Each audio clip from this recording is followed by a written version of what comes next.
Good morning student, welcome back to English grammar class.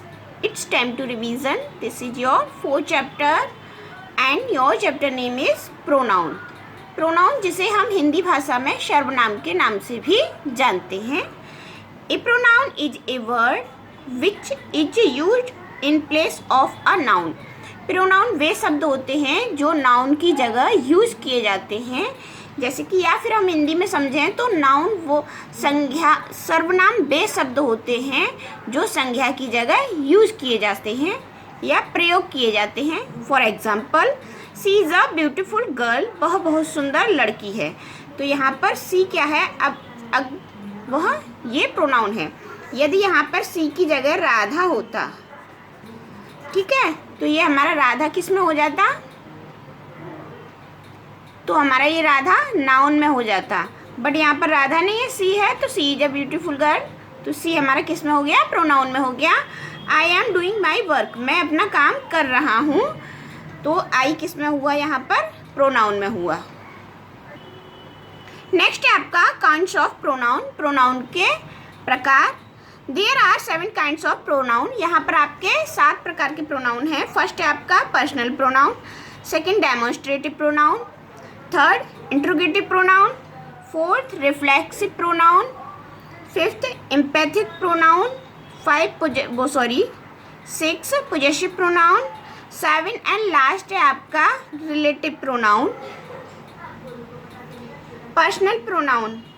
The pronoun used for personal are called personal pronoun. वे word जो personally use किए जाते हैं उन्हें personal या व्यक्तिवाचक सर्वनाम, इन्हें हम हिंदी के नाम से जानते हैं व्यक्तिवाचक सर्वनाम. जैसे कि फर्स्ट पर्सन में सिंगुलर में आई, माई, माइन, मी, और प्लूरल में ये हो जाता है we, our, ours, us. Second person में singular and plural you, your, yours, and you, your, yours ये सेम रहता है. थर्ड पर्सन सिंगुलर और plural he, she, it, her, his, hers, they, their, them. Example, they are playing in the fields, वे मैदान में खेल रहे हैं. तो दे यहाँ पर प्लूरल में हो गया थर्ड पर्सन में, तो ये आपका क्या हो गया, प्रोनाउन हो गया. सेकंड है आपका डेमोन्स्ट्रेटिव प्रोनाउन या संकेतवाचक सर्वनाम.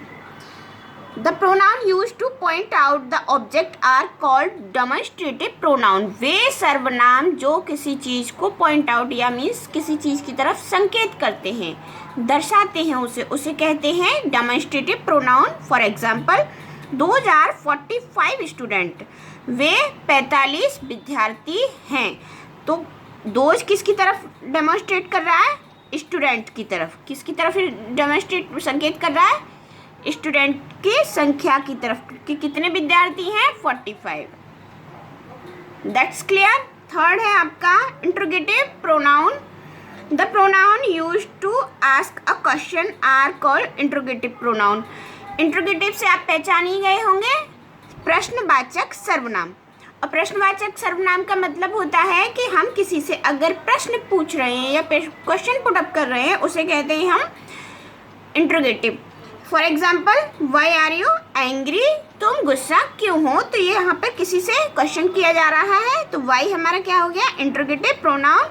और इंट्रोगेटिव प्रोनाउन जब हमारा कोई भी इंट्रोगेटिव वाक्य हमारा सेंटेंस फिनिश होता है तो लास्ट में हम अपना क्वेश्चन मार्क यूज़ करते हैं.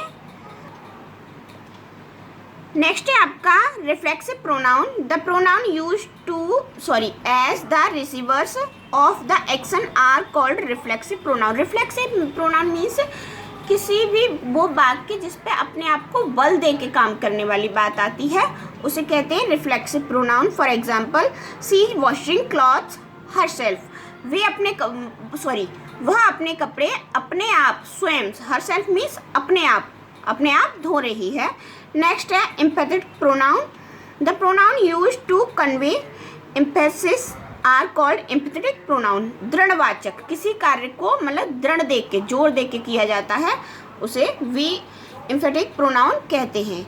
Be our self do our work, हम अपना काम स्वयं करेंगे, है ना, मतलब करते हैं, हम अपना काम स्वयं करते हैं. नेक्स्ट एंड 6 है आपका possessive pronoun. Possessive pronoun means किसी को, जैसे कोई किसी बात पर अपना हक जमाते हुए, जैसे the pronoun use to show possessives or possessive pronoun. इसमें आपके पर्सन से third person, first person, third person, वो sorry first, second and third person, जिसे हम हिंदी में जानते हैं उत्तम पुरुष, मध्यम पुरुष एंड अधम पुरुष। ठीक है। Singular mine, plural ours, singular yours, plural yours, singular his hers and plural theirs. 7th है आपका रिलेटिव प्रोनाउन। रिलेटिव से आप समझ ही गए होंगे, किसी से संबंध, संबंधवाचक सर्वनाम। A pronoun which shows the relation with noun is called relative pronoun। वे वाक्य जो किसी नाउन से उनका संबंध बताया जाता है उन्हें कहते हैं relative pronoun. Relative pronoun should be placed as near as noun. ये नाउन के समीप ही यूज होते हैं। समीप मीन्स नज़दीक यूज होते हैं। For example, Mohan who is my best friend, called by the principal. अब यहाँ पर हमारा नाउन क्या है? मोहन, और प्रोनाउन क्या है? माई। देखो नियरेस्ट में ही यूज हुआ है दोनों का। ठीक है। मोहन जो कि मेरा कौन है? बहुत अच्छा मित्र है। कॉल्ड बाय द प्रिंसिपल, उसको किसने बुलाया है? प्रिंसिपल, प्रधानाचार्य ने बुलाया गया है। Look at the table and try to understand. ये आपके पर्सन है, सॉरी, जो मैंने अभी आपको बताए थे, first person, second person, third person, उत्तम पुरुष, मध्यम पुरुष एंड अधम पुरुष। यूज्ड एज सब्जेक्ट, ये सब्जेक्ट के रूप में यूज किए जाते हैं। I, we, you, he, she, it, they. Object के इनका ऑब्जेक्ट होता है आई का मी, वी का अस, यू का यू ही रहता है, ही का हिम, सी का हर, इट का इट, दे का दैम। पॉजेसिव प्रोनाउन में, पॉजेसिव फॉर्म में हो जाता है इसका mine, our, yours, his, hers, theirs. Reflexive में और इम्फेटिक में इसमें सेल्फ या सेल्फ्स लग जाता है। Myself, ourselves, yourselves, himself, herself, itself, themselves. ठीक है। I hope you will be understand this chapter. Please learn this chapter carefully and do practice this exercise. Thank you.